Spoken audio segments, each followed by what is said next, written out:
آپ کیا سوچتے ہیں اس کے بارے میں تھوڑا ہمیں بتائیں۔ ویسے تو تقریباً پوری دنیا میں ایک خاص فضا بنائی جا رہی ہے اور بنائی گئی ہے کہ جہاں تک ہو سکے مسلمانوں کو اور اسلام کو بدنام کرنے کے لیے کوئی بھی موقع ہاتھ سے نہ جانے دیا جائے۔ یہ تقریباً پوری دنیا کا ایک خاص نشانہ بنا ہوا ہے، اور اس میں وہ طاقتیں ملوث ہیں جو عالمی سیاست کو کنٹرول کرتی ہیں۔ ہمارے ملک ہندوستان میں تقسیم کے بعد جو حالات پیدا ہوئے تھے اور اس سے ایک ہندو اور مسلمانوں میں خلیج پیدا ہو گئی تھی، اس کو ختم کرنے کے لیے اور آپس میں خوشگوار تعلقات قائم کرنے کے لیے ہماری طرف سے ہمیشہ کوشش رہی ہے، اور ہم یہ بالکل دیانتداری کے ساتھ، دلی جذبات کے ساتھ یہ سمجھتے ہیں کہ انسانوں میں کسی بھی وجہ سے تفرقہ پیدا کرنا، چاہے وہ مذہبی بنیادوں پر ہوں یا کسی اور وجہ سے، یہ انسانیت کے لیے نہایت مہلک ہے۔ ہمارے شہر میں ہمیشہ ایک اچھی فضا رہی ہے، میل جول رہا ہے، لیکن جو پورے ملک کے حالات ہیں، پوری دنیا کے حالات ہیں، اس سے یہاں کے لوگ بھی متاثر ہو جاتے ہیں، اور ہم جانتے ہیں کہ وہ ایک بہت چھوٹا سا طبقہ ہے، لیکن وہ طبقہ جب بھی کوئی موقع ملتا ہے یہ کوشش کرتا ہے کہ مسلمانوں کو بدنام کیا جائے اور اس سے سیاسی فائدے حاصل کیے جائیں۔ تو اصل تو وجہ وہی ہے، ورنہ ایسے کوئی واقعہ پیش آ جاتا ہے اس کو قانونی طور پر حل کیا جائے، اس کے اصل جو مجرم ہیں ان کو گرفتار کیا جائے، اور وہ مجرم کوئی بھی ہو، ان کا تعلق کسی بھی مذہب کے ساتھ ہو۔ کبھی بھی کوئی یہ نہیں کہتا کہ صاحب فلاں مذہب کا مجرم ہو تو اس کو نہ پکڑا جائے اور فلاں کا ہو تو اس کو پکڑا جائے۔ عدل و انصاف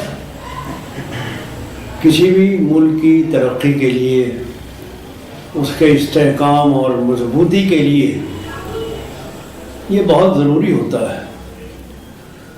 ہمیشہ جو بھی حکومت آئے، کسی بھی پارٹی کی حکومت آئے، اس کا یہ فرض بنتا ہے کہ وہ اپنے ملک کے رہنے والوں میں کوئی امتیاز نہ برتے۔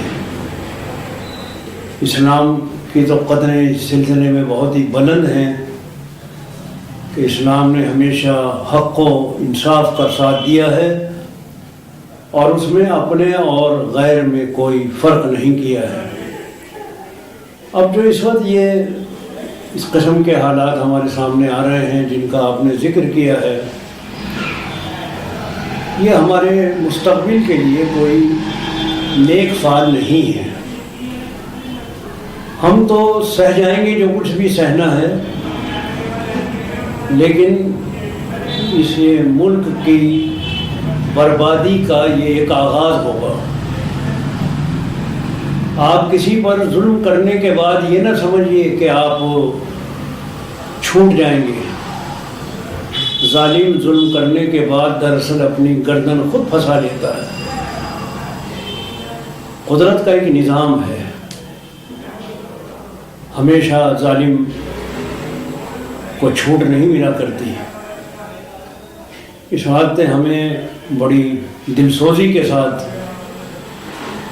یہ کہنا پڑتا ہے کہ ہمارے بھائیوں کو یہ سمجھنا چاہیے کہ ہم سب اس ملک کے رہنے والے ہیں، ہمیں یہیں رہنا ہے، نہ آپ کہیں جا سکتے ہیں نہ ہم کہیں جائیں گے۔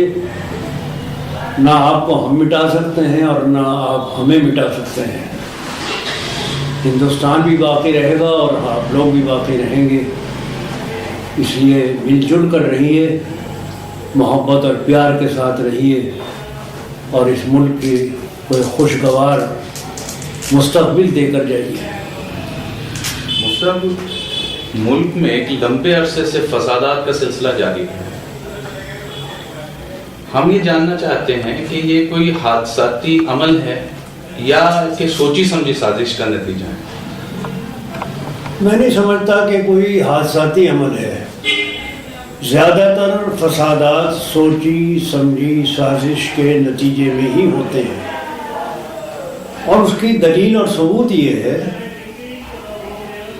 کہ ہمیشہ ایک ہی فرقے کا نقصان ہوتا ہے اور باقاعدہ نشاندہی کر کے ان کے مکانات، ان کی دکانوں کو جلایا جاتا ہے، ان کو نقصان پہنچایا جاتا ہے، ان کو دھکیلا جاتا ہے. یہ ایک پورا منصوبہ ہے اور اس منصوبے میں وہ فرقہ پرست ایک حد تک تو کامیاب بھی ہو گئے ہیں کہ آج اس ملک میں مسلمانوں کی جو پوزیشن ہے معاشی اعتبار سے اور تعلیمی اعتبار سے وہ دن بدن گرتی چلی جا رہی ہے. اور جہاں بھی کہیں کوئی مسلمان کاروبار میں آگے بڑھنے کی کوشش کرتے ہیں، تعلیم میں آگے بڑھنے کی کوشش کرتے ہیں، تو فوراً وہ طاقتیں چوکنا ہو جاتی ہیں اور ایسی صورتیں اختیار کرتی ہیں کہ نہ تو مسلمان کاروبار کے میدان میں کامیاب ہوں تاکہ ان کی معاشی حالت مضبوط نہ ہو سکے، اور نہ وہ تعلیم میں آگے بڑھیں تاکہ ان کا نوجوان ترقی نہ کر سکیں.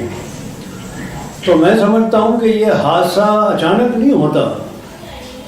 کسی بھی واقعے کو بہانہ بنا کر وہ سازش، وہ منصوبہ جو بنا بنایا ہوتا ہے اس کو روح بعمل لایا جاتا ہے. اور افسوس کی بات یہ ہے کہ وہ جماعتیں، وہ پارٹیاں جن کو ہم سیکولر کہتے ہیں، ان کے ذہن بھی صاف نہیں ہیں، جس کا ثبوت وہ بل ہے جو فرقہ وارانہ فسادات کے سلسلے میں پارلیمنٹ میں پیش کیا گیا اور پھر اس کو پاس نہیں ہونے دیا گیا. وہ صرف ایک ڈرامے کیے گئے.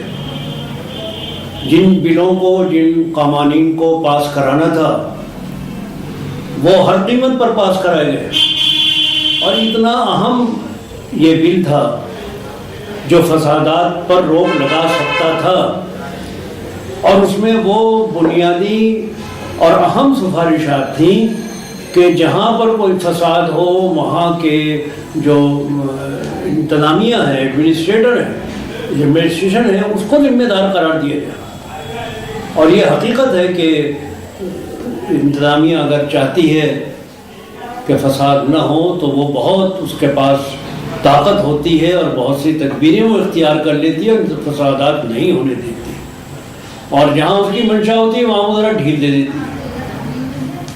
تو وہاں جو یہ ایک تھا کہ اس کو ذمہ دار قرار دیا جائے گا،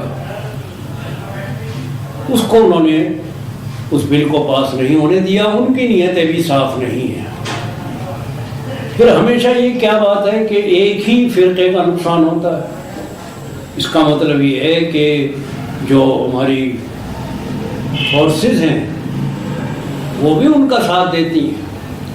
صرف یہ پبلک کی لڑائی نہیں ہوتی کہ عوام کی لڑائی ہے، عام آدمی لڑ رہے ہیں، بلکہ ان کے پلڑے میں ان کی طاقت بھی جاتی ہے اور وہ بھی مسلمانوں ہی کو دباتی ہیں، انہی کو گرفتاری کرتے ہیں، انہی پر مقدمے چلتے ہیں اور انہی کا نقصان بھی ہوتا ہے. تو یہ ایک منصوبہ بند ہے. اب یہ کیوں ہے اور کیوں آخر اس ملک کو اس طرح برباد کیا جا رہا ہے، یہ بڑی سوچنے والی بات ہے. مفتی صاحب، جو فسادات ہوتے ہیں ان میں جانی و مالی نقصان ہوتا ہے. یہ جو طاقتیں اس کو انجام دے رہی ہیں جن کا بھی آپ نے ذکر کیا، ان کے مقاصد کیا نظر آتے ہیں؟ یہ کیا چاہتے ہیں؟ یہ چاہتے یہ ہیں، یہ دراصل مسلمانوں سے اور اسلام سے نفسیاتی طور پر خوف زدہ ہیں۔ یہ چاہتے یہ ہیں کہ ان کو ابھرنے نہ دیا جائے،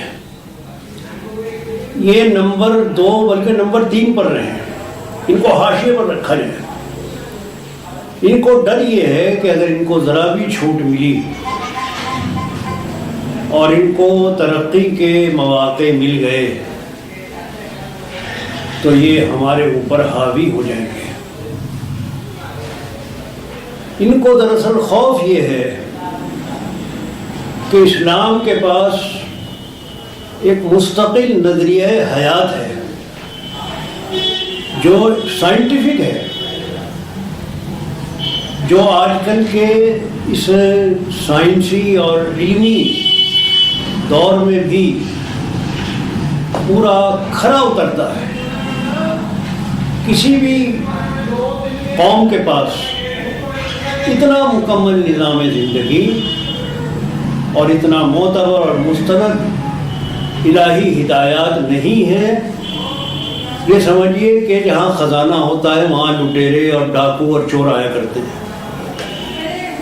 یہ خزانہ چونکہ یہاں ہے اور اس کا ان کو پتہ ہے، وہ خوب جانتے ہیں، اس لیے وہ ایسی صورتیں اختیار کر رہے ہیں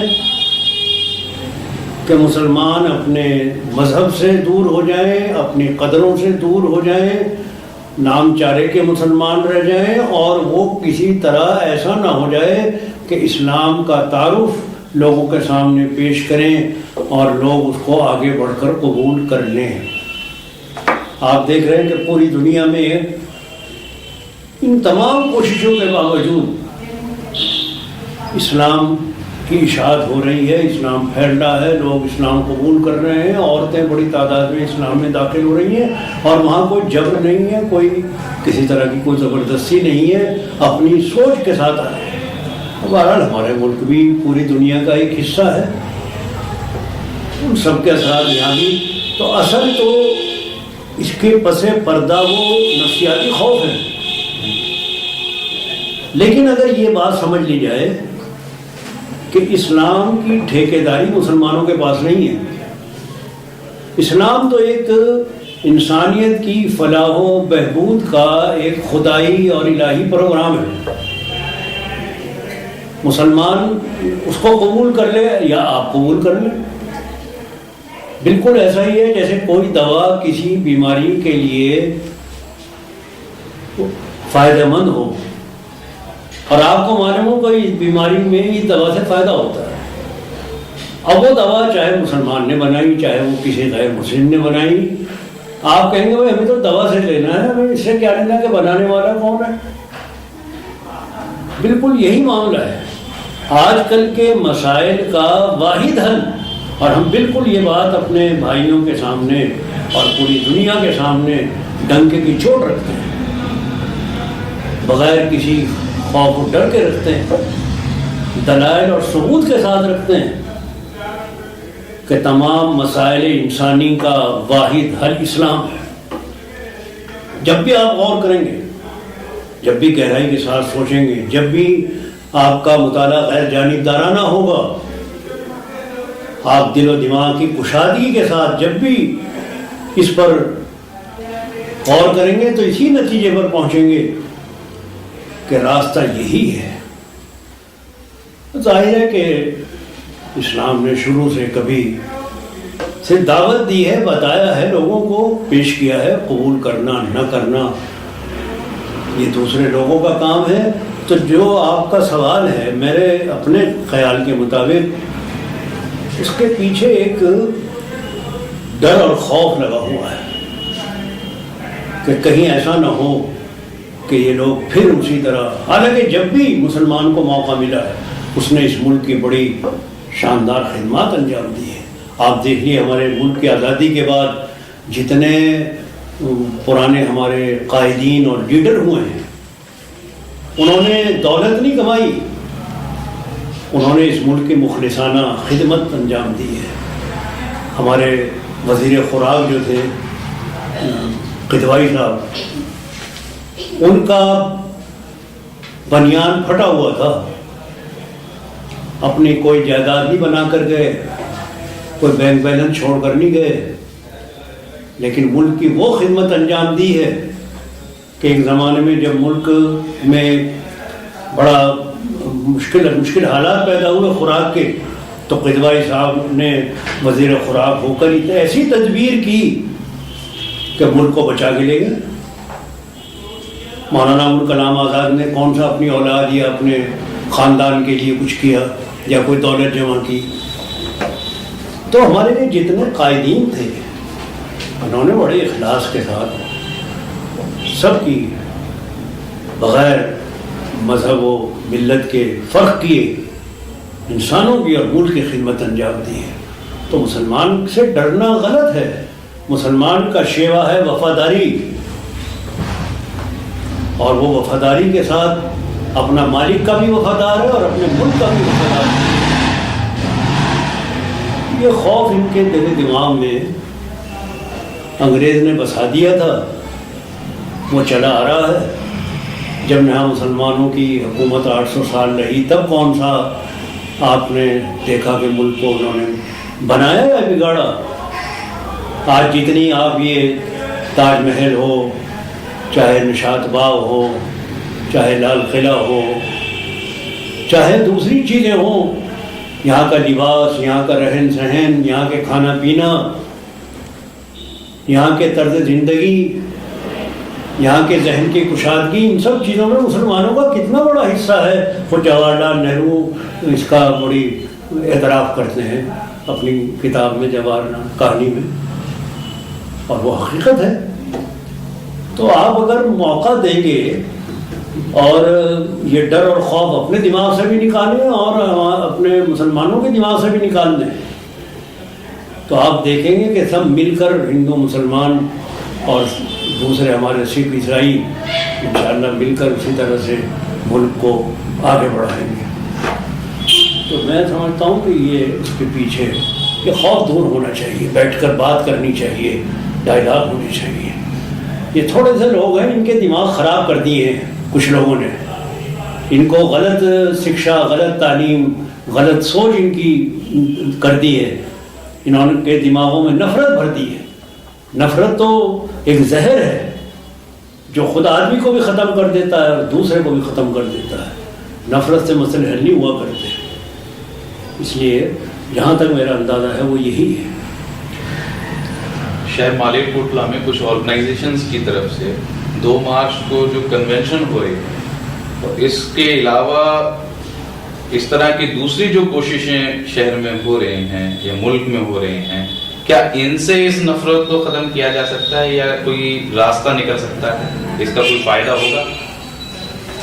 کہ آرگنائز ہونا تو اچھی بات ہے کہ آرگنائز ہو، ہر فرقے کو، ہر قوم کو، ہر طبقے کو یہ حق ہے کہ وہ آپس میں ملے، آرگنائز ہو، لیکن اس کا نشانہ کیا ہو اور وہ کیا مقصد ہو جس کے لیے وہ آرگنائز ہو رہا ہے۔